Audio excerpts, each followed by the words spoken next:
విజయపురి అనే గ్రామంలో సూర్యచంద్ర అనే కోడిపుంజు ఉండేవాడు. సూర్యచంద్ర భార్య పేరు వసుంధర. సూర్యచంద్ర వాళ్ళ తాత ముత్తాతల దగ్గర నుండి విజయపురికి ఊరి పెద్దలుగా ఉంటుండేవాళ్లు. వారసత్వంగా ఇప్పుడు ఊరికి పెద్దగా సూర్యచంద్ర ఉంటాడు. ఆ ఊర్లోనే కాకుండా చుట్టుపక్కల గ్రామాల్లో కూడా సూర్యకు మంచివాడనే పేరుంది. అందుకే అందరూ అతన్ని గౌరవిస్తూ ఉంటారు. వసుంధర కూడా భర్త అడుగుజాడల్లో నడుస్తూ అందరికీ తనకు చేతనైనంత సహాయం చేస్తూ ఉంటుంది. వాళ్ళ ఒక్కగానొక్క కూతురు అంజలి పట్టణంలో ఉండి చదువుకుంటూ ఉంటుంది. అదే ఊర్లో నాగరాజు అనే మరొక కోడిపుంజు ఉంటాడు. కానీ అతను చాలా స్వార్థపరుడు. ఆస్తిపాస్తుల విషయంలో సూర్యం కంటే ఏమాత్రం తీసిపోని నాగరాజుకు ఆ ఊర్లో అసలు విలువ గౌరవం ఏమీ ఉండవు. ఎందుకంటే అతని దుష్టబుద్ధి అందుకు కారణం. కానీ నాగరాజు మాత్రం ఎప్పటికైనా సూర్యచంద్రను గద్దెదించి ఆ ఊరి పెద్దగా తను చలామణి అవ్వాలని ఆశపడుతూ ఉంటాడు. నాగరాజుకు ఒక కొడుకు ఒక కూతురు ఉంటారు. అతను పెట్టే కష్టాలు భరించలేక నాగరాజు భార్య కొద్ది రోజుల క్రితమే అనారోగ్యంతో చనిపోతుంది. నాగరాజు కొడుకు పేరు విక్రమ్, కూతురు పేరు రాగసుధ. ఒకరోజు నాగరాజు తన కొడుకు విక్రమ్ని పిలిచి మాట్లాడుతూ, రే విక్రమ్, నా శత్రువు ఆ సూర్యంగాడిని దెబ్బ కొట్టే సమయం వచ్చిందిరా.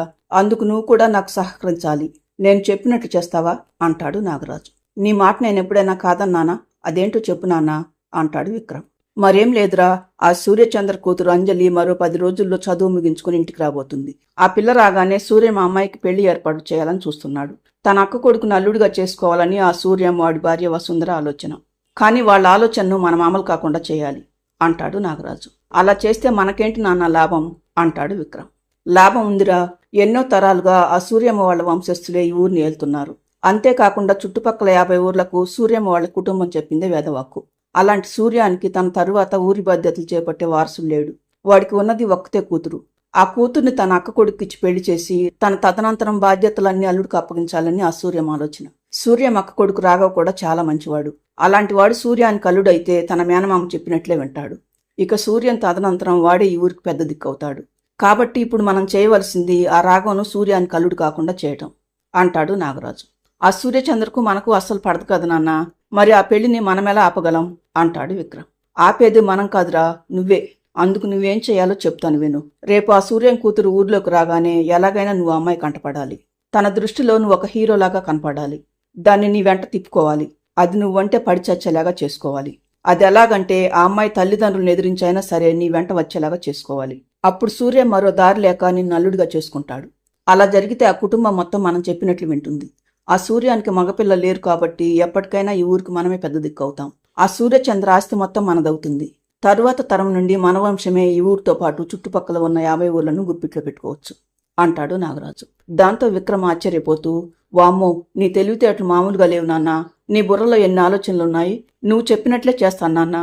ఇక చూడు ఈ విక్రమ్ ప్రతాపం ఏంటో అంటాడు విక్రమ్. కానీ విక్రమ్ నాగరాజు మాటలన్నీ దూరంగా నిలబడి వింటుంది నాగరాజు కూతురు రాగసుధ. ఆమె వెంటనే తండ్రి దగ్గరకు వచ్చి, నీ దుర్మార్గపు చేష్టలతో అమ్మని చంపేశావు. ఇప్పుడు అన్నయ్య జీవితంతో కూడా ఆడుకుంటున్నావు. ఇక నువ్వు మారవా నాన్న అంటుంది సుధా. నువ్వు నోరుముయ్. నేను వాడి జీవితాన్ని నాశనం చేయటం లేదు. వాడిని ఈ ఊరికి మహారాజును చేయాలనుకుంటున్నాను. ఈ సంగతి బయట వాళ్ళకు తెలిసిందనుకో, మీ అమ్మ వెళ్ళిన చోటుకి నువ్వు కూడా వెళ్లాల్సి ఉంటుంది అని కోపంగా అక్కడి నుండి వెళ్ళిపోతాడు నాగరాజు. విక్రమ్ కూడా తండ్రి వెనక వెళ్ళిపోతాడు. మరుసటి రోజు వసుంధర సూర్యంతో మాట్లాడుతూ, మరో వారం రోజులైతే అంజలి ఇంటికి రాబోతుంది కదండి. అది వచ్చిన వెంటనే రాఘవ్తో పెళ్లికి ముహూర్తం పెట్టిద్దామండి. ఈలోపు మీ అక్క బావలతో మాట్లాడదామా అంటుంది వసుంధర. అంజలిని తన కోడలుగా చేసుకోవటం మా అక్క బావలకు రాఘవ్కు అందరికీ ఇష్టమే వసుంధర. కానీ అంజలిని కూడా ఒక మాట అడగాలి కదా. అయినా మరో 2 నెలల దాకా పెళ్లి ముహూర్తాలు లేవట. అందుకే అంజలి వచ్చిన తర్వాత దాని అభిప్రాయం కూడా కనుక్కొని తీరిగ్గా పెళ్లి ఏర్పాట్లు చేద్దాం. సరేనా అంటాడు సూర్యం. దాని ముఖం, అంజలిని కనుక్కోవటానికి ఏముందండి. రాఘవ్ అంజలికి ఏమైనా తెలియనివాడా? చిన్నప్పటి నుండి కలిసి తిరిగిన తన బావే కదా. అది తప్పకుండా మనం చెప్పినట్లే వింటుంది అంటుంది వసుంధర. అలా జరిగితే అంతకంటే కావాల్సిందేముంది. కానీ ఈ రోజుల్లో పిల్లలకు తమకంటూ కొన్ని సొంత అభిప్రాయాలుంటాయి. మనం కూడా వాటిని గౌరవించాలి కదా. ముందు అంజలిని ఇంటికి రానివ్వు, తర్వాత జరగాల్సింది చూద్దాం అంటాడు సూర్యం. అనుకున్నట్లుగానే మరో వారం రోజుల తర్వాత అంజలి ఇంటికొస్తుంది. చాలా రోజుల తర్వాత ఇంటికొచ్చిన కూతుర్ని చూసి తల్లిదండ్రులిద్దరూ తెగ సంతోషపడుతూ ఉంటారు. మరుసటి రోజు ఉదయం అంజలి తన తల్లితో మాట్లాడుతూ, అమ్మా, నేను అత్తయ్య వాళ్ళ ఇంటికి వెళ్ళి ఆమెతో మాట్లాడొస్తానమ్మా అంటుంది అంజలి. మీ అత్తయ్యతోనేనా? మరి మీ బావతో మాట్లాడవా అంటుంది వసుంధర. బావతోనా? ఆడపిల్లల్ని చూస్తే ఆమె దూరం పారిపోయేవాడితో నేనేం మాట్లాడాలి. బావ నాతో మాట్లాడినప్పుడు చూద్దాంలే అని వెళ్ళిపోతుంది అంజలి. అలా అంజలి కొంత దూరం వచ్చేసరికి ఒక కోడిపుంజు అంజలిని వెంబడిస్తూ ఉంటాడు. ఆ వెంబడిస్తున్న అతను అంజలికి దగ్గరగా వచ్చి అడ్డంగా నిలబడి అసభ్యంగా మాట్లాడటం మొదలు పెడతాడు.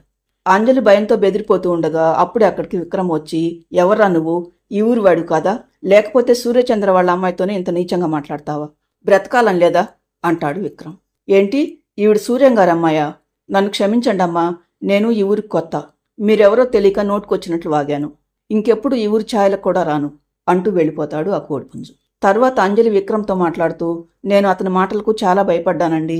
సమయానికి మీరొచ్చి నన్ను అతని భార్య నుండి కాపాడారు. అయినా నేను నిన్ననే పట్నం నుండి వచ్చాను కదా, నేను సూర్యం గారి కూతుర్నని మీకెలా తెలుసు అంటుంది అంజలి. ఈ ఊర్లో మీ గురించి మీ నాన్నగారి గురించి తెలియని వాళ్ళు ఎవరుంటారండి? ఇదివరకు చాలా రోజుల క్రితం మీ నాన్నగారి వెంట వెళ్తూ ఉంటే మిమ్మల్ని చూశాను. అయినా ఒక్కసారి చూస్తే చాలు, మిమ్మల్ని మర్చిపోవటం ఎవరి వల్ల కాదు. అంత అందంగా ఉంటారు మీరు.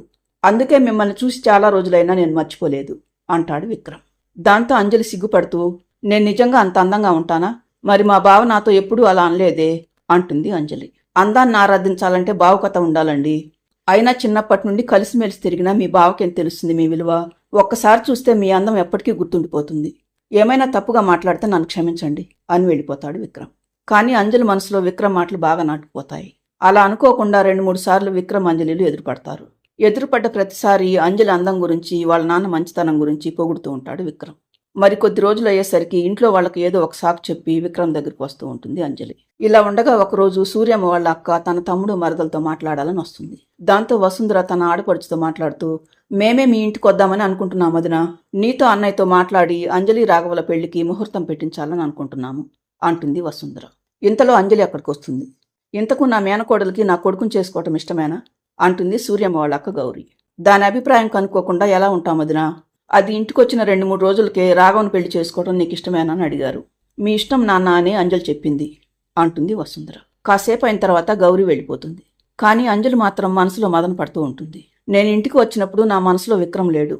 అందుకే బావతో పెళ్లి ఒప్పుకున్నాను. కానీ నేను ఇప్పుడు విక్రమం తప్ప మరొకరిని పెళ్లి చేసుకునేందుకు సిద్ధంగా లేను. ఈ విషయం నాన్నతో ఎలా చెప్పాలి? ఆయన చూస్తేనే నాకు కాళ్ళు చేతులు వణకటం మొదలు పెడతాయి. అలాంటిది ఇంత పెద్ద విషయం నాన్నతో చెప్పడం నా వల్ల అవుతుందా? అసలు ముందు విక్రమ్ను కలిసి నా పెళ్లికి ఏర్పాటు చేయబోతున్నారని చెప్పి తప్పించుకునే మార్గం చెప్పమని అడగాలి. తర్వాత ఏం చేయాలో ఆలోచించాలి అనుకుంటుంది అంజలి. మరోవైపు నాగరాజు విక్రమ్లు మాట్లాడుకుంటూ ఉంటారు. అంతా నువ్వు చెప్పినట్లే చేశాను నాన్న. ఆ అంజలి పూర్తిగా మన బుట్టలో పడిపోయింది. ఇప్పుడు నేనేం చెప్తే అది అంజలి తూచా తప్పకుండా పాటిస్తుంది. మరిప్పుడు నేనేం చేయాలో చెప్పు నాన్న అంటాడు విక్రమ్.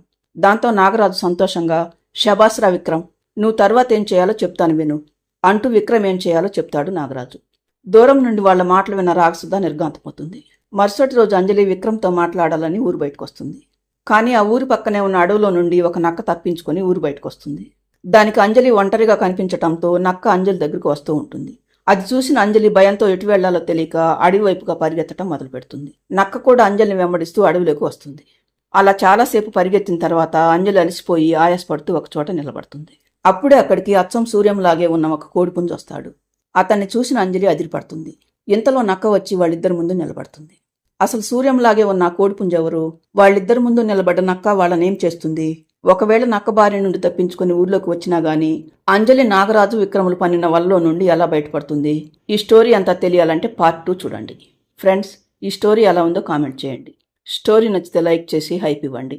ఛానల్ను సబ్స్క్రైబ్ చేసుకోండి.